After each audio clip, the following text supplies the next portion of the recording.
Decided to make chicken, which is vegan for cheats, macaroni and cheese. So my base is almond milk that my mama gave me. She dropped it off because my baby still drinks milk, and she said, that baby don't need to drink no milk from the stove. And I said, all right, mama, but I'm using her milk to make a creamy base.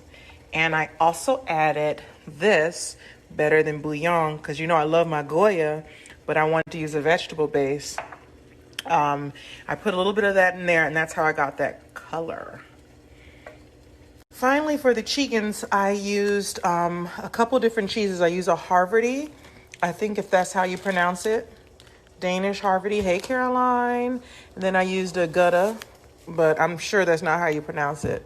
I think it's called Gouda. Sorry. I used a Gouda, and then I used a Pecorino. Of course, I could say that one. And that is my combination of vegan chicken cheeses. I actually never made macaroni and cheese before. Well, not without the cream of mushroom, if you know what I mean.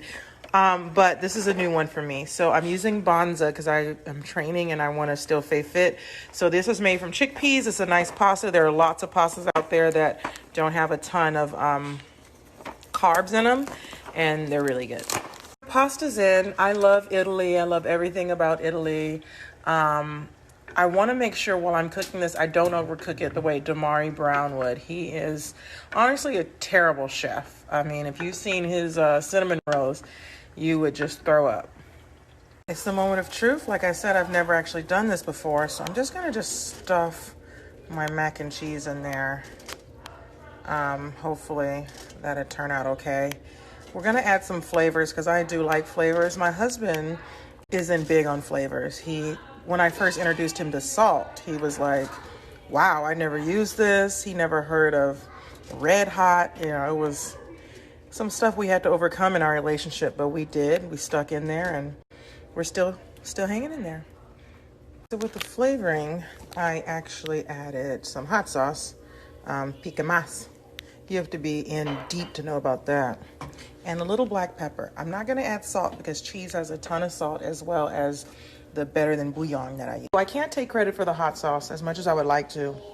My sister Isha, an incredible chef, added Cholula to her to her mac and cheese once. It was amazing. I fell in love with it, and I'm just trying to think on my toes and say, what can I do to make this spectacular for my baby daddy? That's it. I hope I made Bobby Flay proud. I'm going to sprinkle a little more pepper on top. I'm going to leave it like this, and then when I'm ready to eat it, I'm going to throw it in the oven for 10 minutes so the cheese can melt, and there I will have a gluten-free chicken mac and cheese.